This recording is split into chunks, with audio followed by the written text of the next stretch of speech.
Waalaikumsalam. Ini saya ingin bertanya terkait dengan niat mana.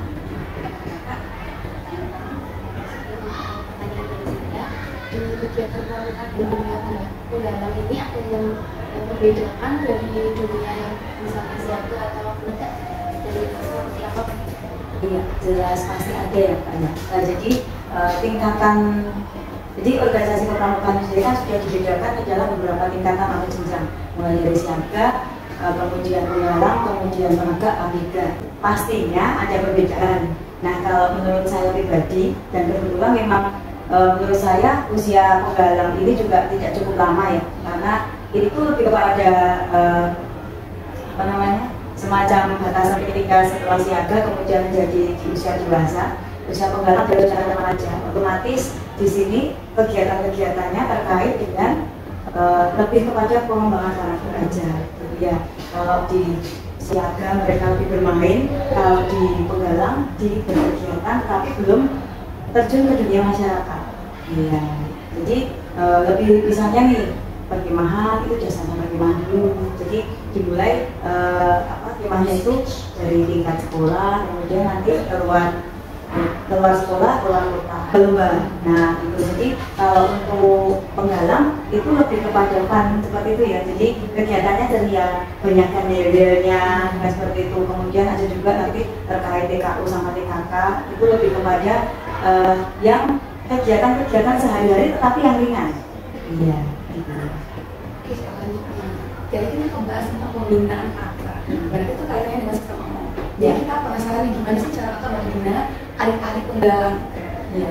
Jadi kalau untuk sistem amal itu kita hampir seperti dulu ya. Nah, dan kita sebagai pembina tidak jauh dari seperti sifatnya dulu juga. Hanya saja kalau menurut saya pramuka itu justru lebih detail lagi, tetapi juga tidak dikatakan tapi juga lebih luas juga bisa. Jadi kenapa saya bilang gitu? Karena di sini keterampilannya itu lebih diperdalam lagi. Nah, kemudian kenapa lebih luas itu juga seperti pengasuhannya itu juga kita lebih menyeluruh kalau menurut saya ya. Nah di sini untuk di SMP 25 sendiri, jadi sistem amalnya lebih kepada kita pendekatan dulu ke jiwa galang ya. Jadi bagaimana kita mentransfer ilmu dari pembina kemudian ke jiwa galang itu sifatnya lebih ke kakak adik ya. Tapi dari kakak punya sendiri ada kesulitan nggak sih kakak sama mahasiswa? Lalu ada nggak tips and tricks dari kakak terkait dengan cara berkomunikasi atau bergaul mahasiswa? Karena bagaimanapun kakak berbeda generasi aja.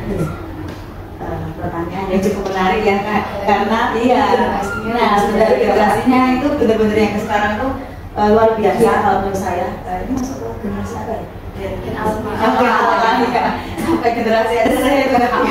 Jadi Gen Alpha ya, adik-adik zaman sekarang itu yang jelas pasti mereka itu lebih kritis dibanding generasi saya ya. Kalau mungkin generasi kakak itu juga beda-beda lagi ya. Kalau dibandingkan dengan generasi saya itu jauh sekali. Kalau generasi saya itu dulu lebih kepada ketakutan itu aja. Jadi selain kita itu harus hormat dan harus menghargai, itu ada rasa takutnya.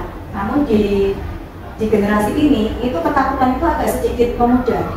Nah, porsi hormatnya itu juga sepertinya menurut saya berbeda dengan pada saat dulu saya menjadi adik di kepramukaan gitu. Nah, jadi di sini kita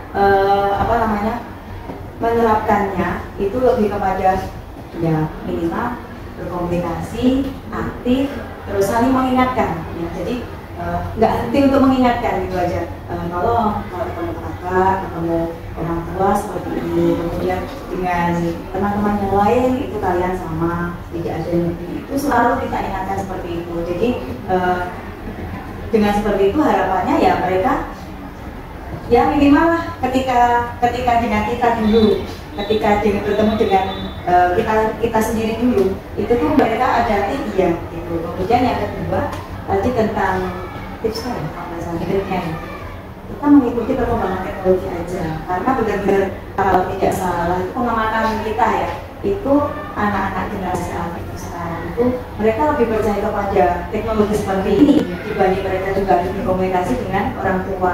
Jadi apa namanya, ketika kita sudah menggunakan teknologi pada saat pembelajaran maupun pada saat berlatih itu, insya Allah nanti kita juga anak-anak juga lebih mudah untuk menghargai kita juga. Jadi contohnya, oke, kalau misalnya ini kan ada TKU dan TKK ya. Nah itu kalau dulu, oke lah, misal untuk ujian TKU atau TKK-nya cukup dengan kamu secara lisan itu sudah cukup. Nah sekarang kita aplikasikan, coba kalau kamu membuat video misalnya gerakan sholat bagaimana, nah itu kita aplikasikan seperti itu. Mungkin di depan kita mereka canggung, misalnya ujiannya di depan kita, coba sekarang kamu sholat, gerakan sholatnya gimana misalnya, ujiannya seperti itu mereka nggak mau. Oh ya udah, kita ganti aja itu dengan menggunakan vlog atau mungkin video, kita gunakan secara seperti itu.